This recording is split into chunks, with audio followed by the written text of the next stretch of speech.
comment tu vas? Bien et toi? Ouais, tranquillement. Bon, apparemment, t'as des choses à nous dire. Pas mal. Pas mal. Ah bah écoute, on parle de e-sport, de League of Legends, c'est ça? Totalement.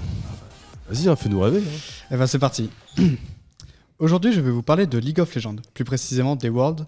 Il s'agit des championnats du monde qui arriveront en septembre 2024. Mais avant ça, qu'est-ce donc?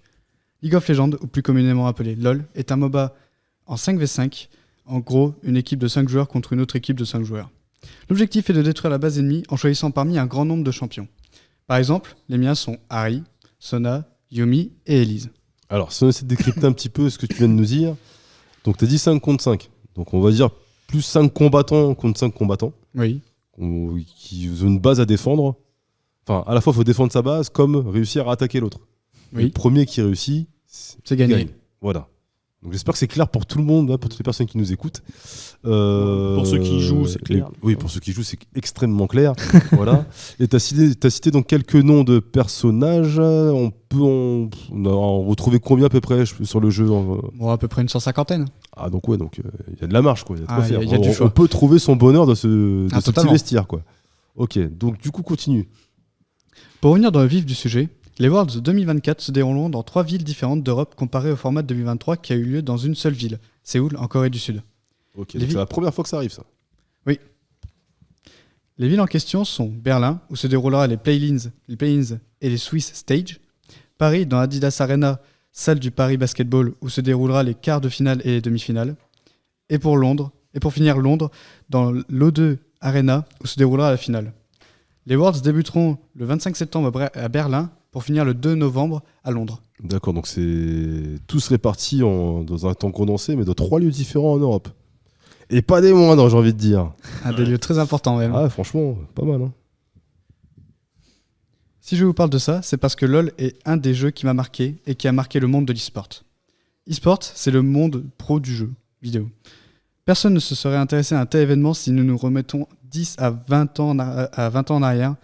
Nos aînés n'auraient jamais cru voir une finale se faire dans un lieu aussi grand que l'O2 Arena. Je confirme. Franchement, qui aurait cru que le e-sport en soi, parce qu'il y a pas. Là, on parle de League of Legends, mais même t'as d'autres e-sport en soi.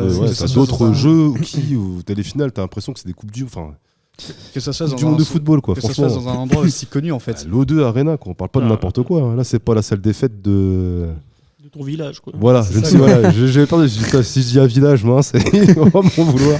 Merci Quentin de m'avoir sauvé. Surtout Paris, cette année, il y a pas mal de choses entre l'e-sport et les JO. Et l'Adidas Arena, justement, t'en parlais juste avant. Donc à la base, en effet, c'est la nouvelle salle de basket du Paris Basketball. Il va être utilisé pour les JO, pour le badminton et aussi le basket. Ouais. Et là, pour les quarts de finale et la demi-finale des Worlds. Ah, c'est beau ça. Et oui, les temps ont changé et les mentalités aussi.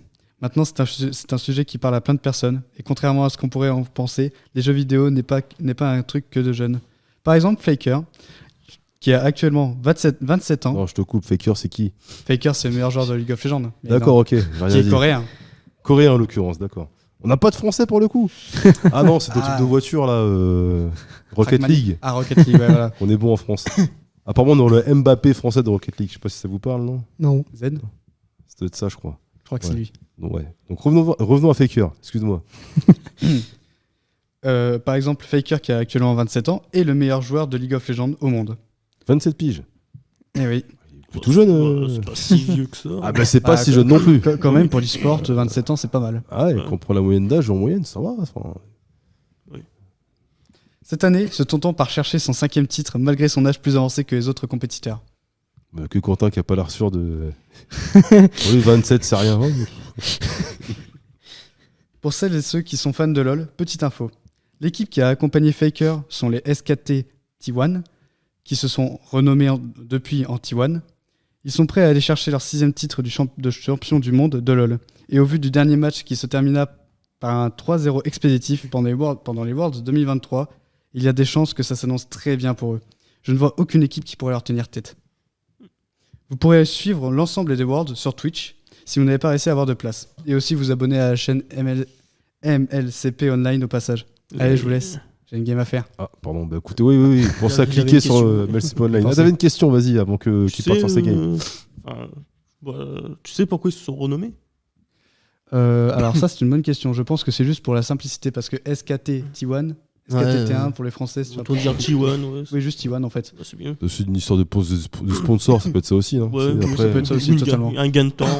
Aussi, oui, voilà. Oui, bah oui. Ouais. N'empêche qu'ils vont essayer de défendre leur titre. Oui. Pour une 6e fois, c'est ça? Non. Sixième fois. D'accord, ok, d'accord. Bah, très bien, mais écoutez, franchement, je rejoins un peu ton point de vue. Mine de rien, le e-sport, ça a pas mal. Ça a su se renouveler, ça a su être sujet à de nombreuses révolutions l'espace de 10 ans, même pas, même moins que ça. On a encore eu dernièrement justement les championnats du monde de Street Fighter.